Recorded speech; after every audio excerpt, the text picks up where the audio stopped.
Assalamualaikum warahmatullahi wabarakatuh. Raditu billahi robba wa bil islami dina wa bi Muhammadin nabiyya wa rasula. Rekan-rekan para mahasiswa yang berbahagia, pada perkuliahan kali ini kita akan mendiskusikan salah satu uji asumsi klasik, yaitu uji autokorelasi yang biasanya dipersyaratkan pada uji regresi linear, baik sederhana maupun multiple. Nah, uji autokorelasi sebagai salah satu uji asumsi klasik itu dipersyaratkan kalau data yang kita peroleh, hasil pengumpulan di lapangan atau hasil observasi, itu berbentuk data time series atau data-data yang berurutan menurut waktu. Kalau datanya adalah data yang berbentuk cross sectional atau data panel, uji autokorelasi itu dipandang tidak begitu relevan. Rekan-rekan para mahasiswa, uji autokorelasi atau dikenal sebagai korelasi serial karena ini digunakan dalam data-data yang bersifat time series, yaitu korelasi antara serial data atau antara data sebelum dengan data sesudahnya dalam data yang disusun berdasarkan urutan waktu atau time series. Jadi memang uji persyaratan atau uji asumsi klasik autokorelasi itu dipersyaratkan untuk data-data yang berbentuk time series atau data-data yang berurutan menurut waktu tertentu. Sekali lagi, pada data yang disusun secara cross seksional bukan berdasarkan urutan waktu, autokorelasi dipandang tidak relevan dan tidak perlu. Pada data yang disusun secara cross-seksional, autokorelasi biasanya hanya berisi indikasi dari adanya keterkaitan antara subjek penelitian dengan penelitian yang lain. Jadi, kalau penelitian yang bertujuan untuk mengetahui pengaruh variabel atau sejumlah variabel independen terhadap variabel dependen atau variabel terikat, tetapi datanya bukan data time series, data-data yang berurutan menurut waktu, baik harian, mingguan, bulanan, tribulanan, 4 bulanan atau tahunan, maka uji autokorelasi atau asumsi autokorelasi dipandang tidak relevan atau tidak perlu. Nah, autokorelasi sendiri dalam statistik itu ada dua, ada yang disebut dengan autokorelasi positif dan ada autokorelasi negatif. Autokorelasi positif adalah autokorelasi di mana error yang selalu diikuti oleh error yang sama tandanya. Misalnya ketika satu periode sebelumnya positif, maka error berikutnya juga akan positif. Sedangkan autokorelasi negatif menyebabkan error akan diikuti oleh error yang berbeda tanda. Misalnya ketika errornya positif, maka akan diikuti oleh error negatif pada periode berikutnya. Nah, lalu bagaimana cara mendeteksi autokorelasi? Karena biasanya aplikasi statistik yang digunakan dalam penelitian itu ada bermacam aplikasi, ya. Ada SPSS, ada eViews, ya. Ada Stata dan seterusnya. Nah, masing-masing aplikasi tersebut itu memiliki cara dan metode yang berbeda untuk mendeteksi ada tidaknya autokorelasi. Nah, untuk mengetahui ada tidaknya autokorelasi dengan menggunakan aplikasi SPSS itu biasanya digunakan uji Darwin-Watson. Sedangkan Brush-Godfrey itu biasanya digunakan dalam aplikasi eViews. Nah, kita akan melakukan praktek mendeteksi ada tidaknya autokorelasi dengan menggunakan SPSS, yaitu dengan menggunakan uji Darwin-Watson. Pertama-tama kita buka dulu data yang kita miliki. Ini data mentah yang kita miliki. Sekali lagi datanya berasal dari penelitian dengan judul Pengaruh Konsepsi dan Persepsi tentang Riba terhadap minat pada pengembangan industri berbasis ekonomi syariah. Di sini ada 3 variabel, 2 variabel independen dan 1 variabel dependen. Variabel independen yang pertama adalah konsep diri, variabel independen yang kedua adalah persepsi tentang riba, dan variabel dependen atau variabel Y adalah minat pada pengembangan industri berbasis ekonomi syariah. Nah, Data ini akan kita masukkan ke aplikasi SPSS. Dengan demikian kita bisa melakukan copy, kemudian paste atau ditempel nanti di aplikasi SPSS. Ini sudah kita copy di file Microsoft Excel, kita pindahkan ke file SPSS, ke aplikasi SPSS. Karena tadi sudah copy, kita tinggal edit, klik paste atau tempel ya. Ada 3 variabel. Di sini karena belum didefinisikan masih tampak var 0001, var 0002, var 0003. Var ini adalah variabel ya. Kita definisikan dulu. Var 001 kita sebut X1, kemudian var 00002 kita beri label beri nama X2, dan yang terakhir Y. Di sini kita tuliskan variabel independen pertama adalah konsep diri, kemudian variabel X2 atau variabel independen kedua adalah persepsi tentang riba, kemudian variabel dependen, variabel Y-nya adalah minat pada ECOS, pada industri berbasis ekonomi syariah. Lalu kita definisikan measure-nya semuanya adalah scale, ya, atau skala datanya semuanya adalah scale atau interval atau rasio. Kalau di SPSS hanya dikenal scale. Nah, ini data yang sudah kita definisikan ya.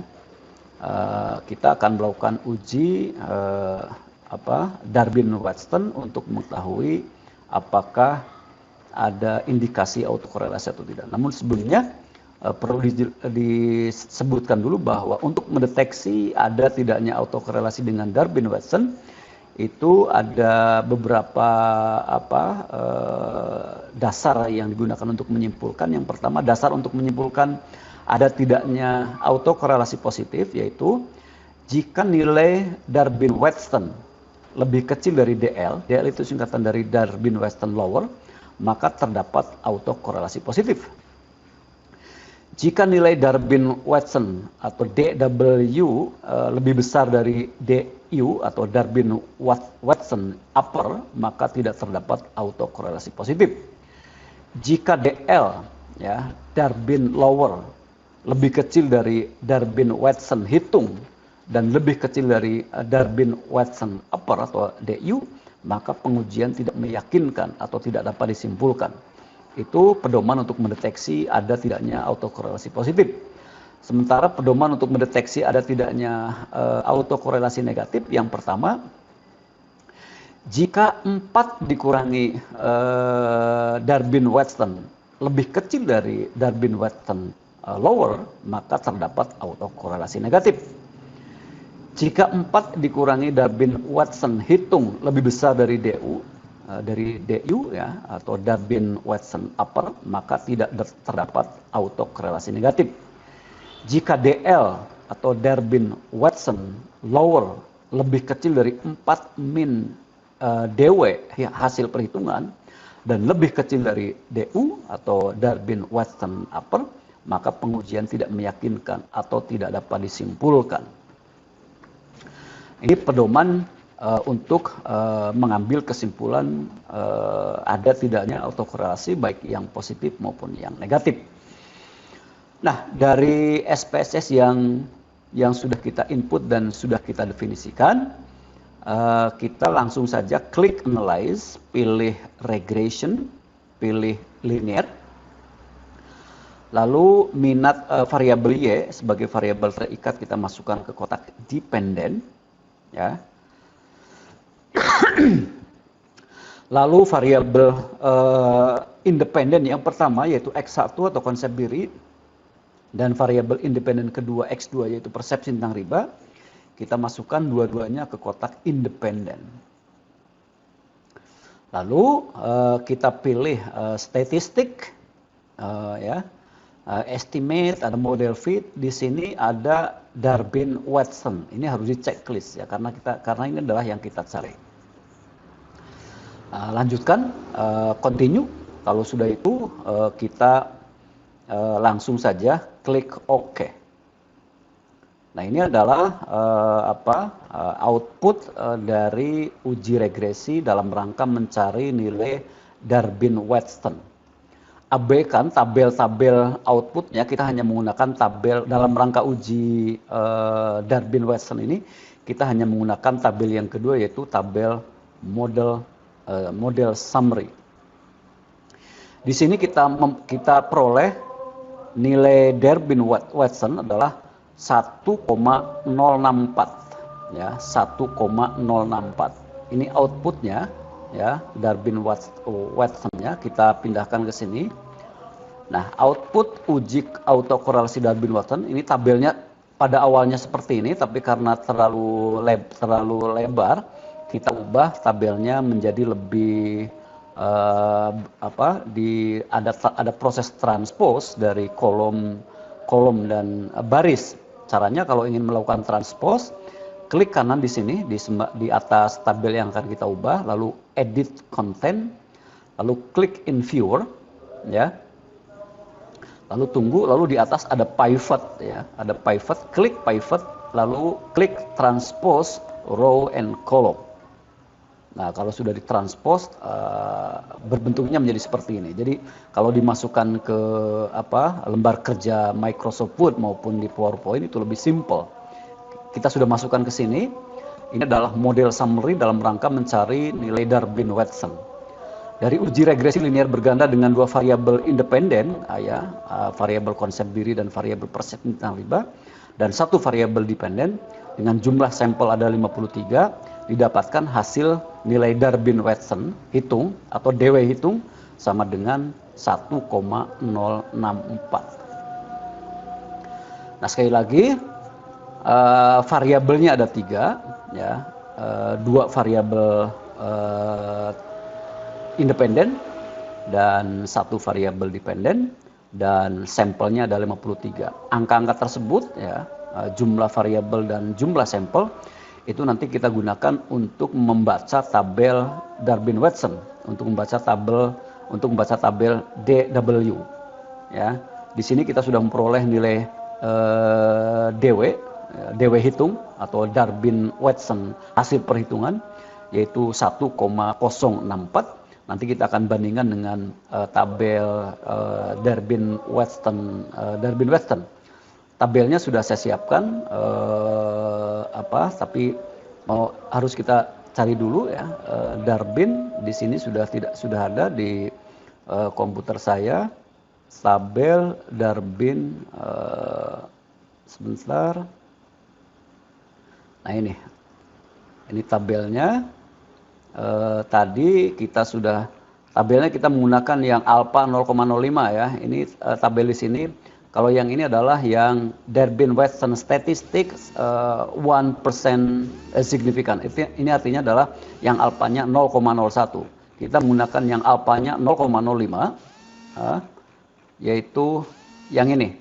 Darwin-Watson statistic 5% significant point of DL and DU. Nah, kita sudah kita untuk bisa membaca tabel ini, kita lihat bahwa K-nya atau variabelnya ada 3 ya. Sedang N-nya ada 53. Ini DL ya, ini DU.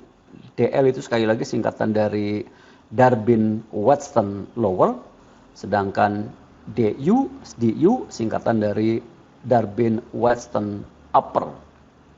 Nah, ini ada 53 filenya ada 53 ya, 53. Kita menggunakan yang 50 lah, yang menggunakan 50 kita bisa memilih karena data kita jumlahnya 53, yang paling dekat dengan 53 adalah 55 ya, tapi juga bisa dipilih 50, tidak apa-apa. Di sini DL-nya adalah 1,421, sedangkan DU-nya adalah 1,674. Ya, sekali lagi, untuk bisa membaca tabel Darwin-Watson, kita harus mengetahui berapa variabelnya. Variabelnya ada 3 dan berapa sampelnya. Sampelnya ada 53, sehingga kita menggunakan yang ini. Ini baris ini ya, DL dan DU. Yang pertama adalah DL yang lurus dengan 53. DL-nya adalah 1,421 dan DU-nya adalah 1,674. Nah, kita lihat di sini ya.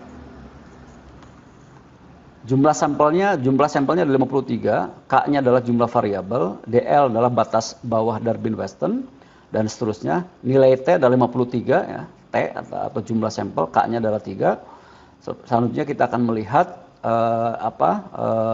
dari tabel yang sudah kita lihat tadi, nilai DL adalah 1,421 dan nilai DU adalah 1,674. Ini kita peroleh dari tabel Darwin-Watson.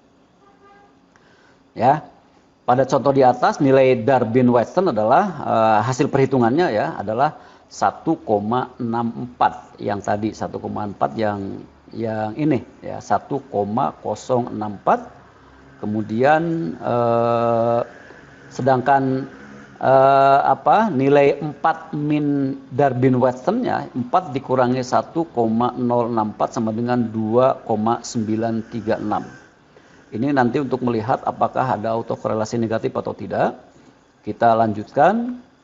Kesimpulannya hasil uji Darwin-Watson kita akan menyimpulkan apakah ada autokorelasi positif atau tidak. Ketentuan yang pertama, jika nilai DW atau Darwin-Watson hasil perhitungan lebih kecil dari DL atau Darwin-Watson lower, maka terdapat autokorelasi positif. Terbukti nilai DW yang tadi kita hitung dengan menggunakan aplikasi SPSS adalah 1,064 dan itu lebih kecil dari DL. Lebih kecil dari nilai Darwin-Watson lower yaitu 1,421 sehingga disimpulkan terdapat atau terdeteksi adanya autokorelasi positif. Jadi data yang tadi itu terdeteksi adanya autokorelasi positif. Nah, lalu kita juga harus mendeteksi apakah ada autokorelasi negatif atau tidak. Nah, ketentuannya, salah satu ketentuannya, jika 4 min DW, ya, jika 4 ini angka konstan yang sudah ditentukan dari statistik Darwin-Watson dikurangi DW hasil perhitungan atau DW hitung lebih besar dari DU atau Darwin-Watson upper, maka tidak terdapat autokorelasi negatif. Nah, 4 dikurangi DW ya, 4 dikurangi DW yang tadi yang ini 4 dikurangi DW yaitu 2,936. 2,936 itu lebih besar dari DU ya, yaitu 1,674. Maka tidak terdeteksi adanya autokorelasi negatif. Jadi data yang tadi diolah menggunakan aplikasi SPSS itu terdeteksi adanya autokorelasi positif tetapi tidak terdeteksi adanya autokorelasi negatif. Nah, karena uji autokorelasi menjadi salah satu uji persyaratan atau uji regresi linear mensyaratkan terpenuhinya asumsi tidak adanya autokorelasi, maka peneliti atau kita harus berupaya bagaimana mengatasi adanya autokorelasi ini. Nah, mengatasi autokorelasi kita akan lanjutkan pada presentasi berikutnya, dan untuk uji autokorelasi dengan 3 variabel, 2 variabel independen dan 1 variabel dependen dengan 53 sampel sementara dicukupkan sampai di sini, dan kita akan lanjutkan pada cara mengatasi adanya autokorelasi baik positif maupun negatif. Demikian, kurang lebihnya mohon maaf. Saya akhiri, hasbunallah wa ni'mal wakil. Assalamualaikum warahmatullahi wabarakatuh.